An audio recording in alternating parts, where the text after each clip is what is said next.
नमस्कार. मोना स्टोरी चॅनेलमध्ये आपले सहर्ष स्वागत आहे. द कॉन्ट्रॅक्ट मॅरेज, प्रेम लग्नानंतरचे भाग 10. पद्मा निवास. यार, हे काय होते मला? का मला असं सारखं सारखं तिचा विचार येतोय आहे? काही समजत नाही. हे काय होतंय माझ्यासोबत? तो केस ओढत बेडवरती बसला. हाय, समोरून आवाज आला. तसं त्याने त्या दिशेला मान वर करून पाहिलं. तू कोण? त्याला समोर बघून युवराज म्हणाला. अरे, एवढं घाबरतोस काय? मी तुझं अंतर्मन आहे. अंतर्मन? काय अंतर्मन? युवराजने विचारले. अरे, तुझं मन अंतर्मन. तू इथे काय करत आहेस? युवराज म्हणाला. तूच माझी आठवण काढत होतास ना?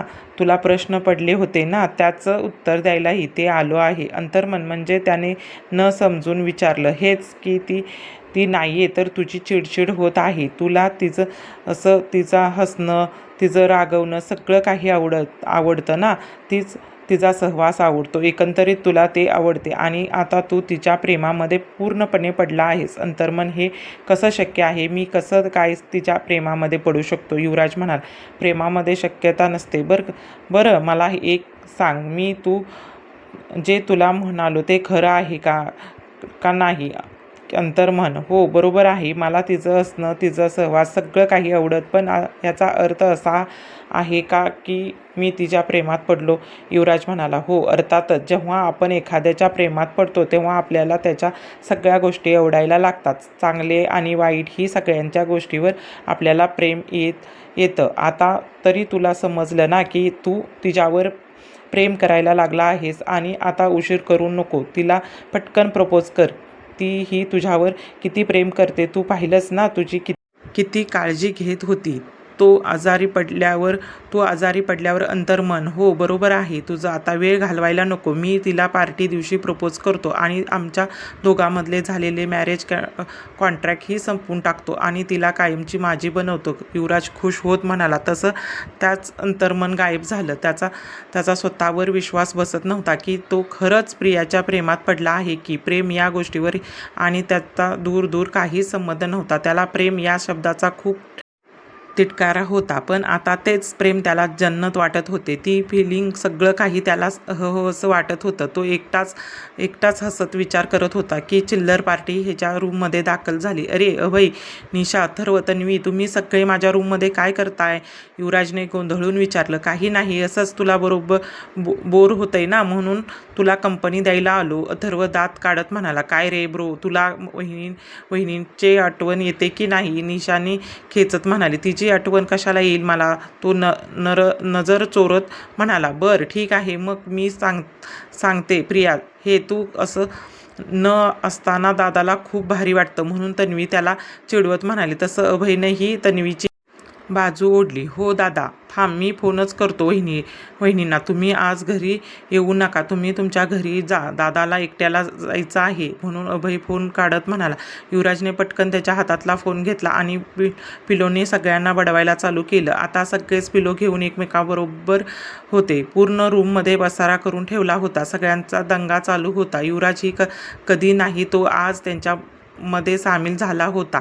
काही वेळाने थकून मग सगळे धाड खाली बसले आणि हसायला लागले. तोही खूप खुश होता. आज त्याला त्याच्या भावनांना एक नाव मिळालं होतं. सरोदे ऑफिस, मॅम, त्यांचा रिप्लाय आला आहे आपल्या प्रपोजलवर. रियाला एक मेल दाखवत म्हणाली. हो, ग्रेट, म्हणजे सगळं आपल्या प्लॅननुसार होत आहे.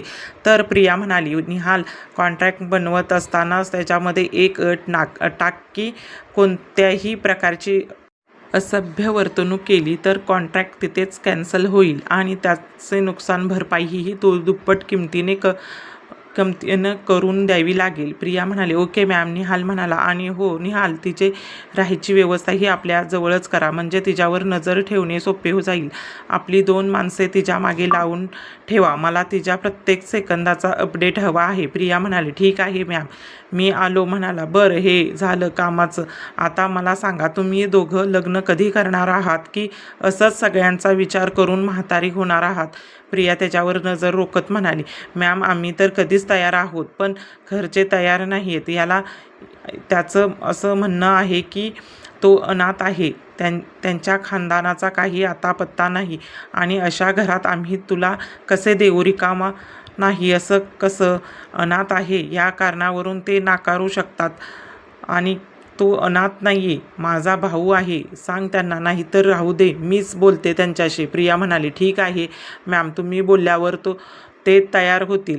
रीटा म्हणाली, रीटा आणि निहाल, आपण एकटे असल्यावर मला मॅम नका म्हणत जाऊ. प्रिया म्हणा, आपण मित्र आहोत ना. प्रिया दोघांवर नजर रोखत म्हणाली, ठीक आहे. दोघे एक साथ म्हणाले. तशी ती गोड हसली आणि दोघांनाही मिठी मारली. उर्वी नुकतीच इंडियामध्ये पोहोचली होती. कंपनीने दिलेल्या हॉटेलमध्ये ते स्टे करायला गेली. अगोदर फ्रेश होऊन तिने लंच केला. मग तिने युवराजला कॉल करून ती इंडियामध्ये आल्याचे सांगितले. हे ऐकून युवराजला शॉक बसला. आत्ताच कुठे तो प्रियाला प्रपोज करायची स्वप्ने रंगवत होता आणि कुठे त्याच्या रंगाचा भंग करायला आली होती.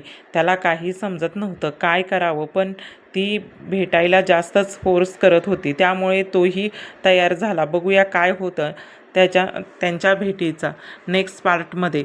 तर अजून आपल्या चॅनलला सबस्क्राईब केलं नसेल तर लवकर जाऊन सबस्क्राईब करा, लाईक करा आणि शेअरही करा. असंच व्हिडिओ पाहण्यासाठी